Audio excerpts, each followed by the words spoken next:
Yes. Okay, go ahead. Well, what I remember about Grandma's house is we all used to go there probably in the weekends, all four of us little guys. And the first thing I remember is the smell of kerosene. The house always smelled like kerosene, mostly in the wintertime. When it was on, to this day, every time I smell kerosene, remember the kerosene heater and the smell of kerosene at Grandma's house.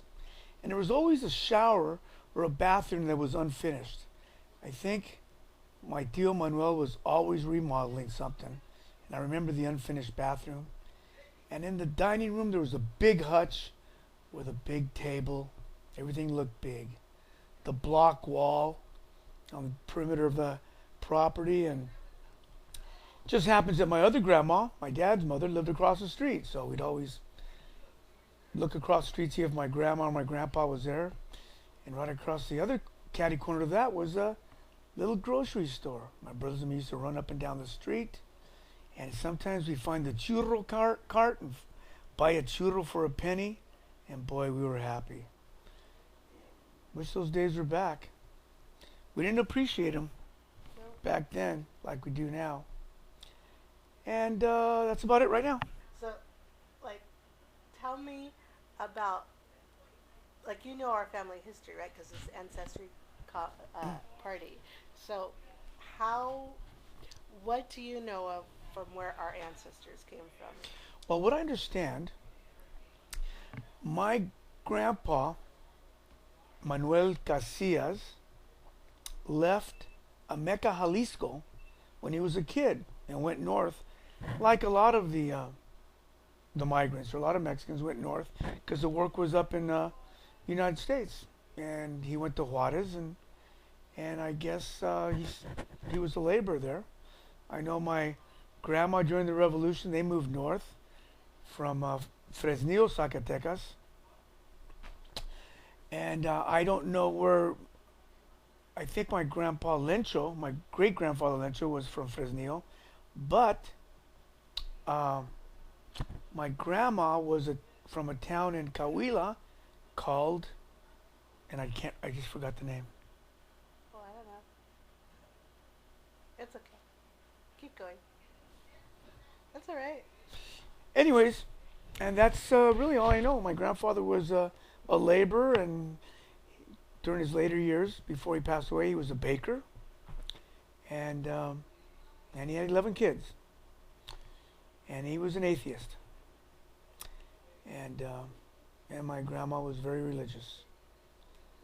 And that's about it in a nutshell. Mama, your mother. Yeah, that's my mom. Yeah. Well, tell me about your mom. Oh, my mom.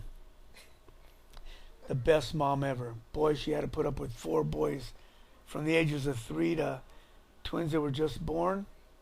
She'd take us our baseball practice. We didn't want to go to baseball practice or the baseball game. She made us go. You know, we always had a box lunch to go to school. Always had the best lunch, bean burritos, or we had shrimp in our lunches. But you know, we were kind of a hard posse to take care of. We gave her a hard time, my poor mom. Broke every window in the house. We had so many stitches in our heads, you wouldn't believe it. But yeah, she was a wonderful woman. She still is. Was she ever a singer or? Cause She had a beautiful voice. She yes, sang she in does. the church choir, and she would always sing in the kitchen. I can't remember the songs. If I hear them on the radio, I do. But there was old Mexican songs she would sing. And then in the 50s and 60s, she listened to the radio. She would listen to a guy named Happy Hair, I remember. And they'd sing a lot of, I remember big band music, a lot of, Frank Sinatra. And she would listen to who are the other singers? I can't remember some of the singers, but there was always music in the house. She was always singing. Had a beautiful voice. And then this is her sister's riding on a horse. I'm not sure where that is. You know. Yeah, I don't know. That's down by Rodriguez Dam or something. Oh. There's a picture of them standing by a dam. There's and that's Okay. Rodriguez. Right. That's Lake Oh. Rodriguez, Okay. which my dad bought property behind there back in the late '60s, early '70s. Mhm. Um, but yeah, that's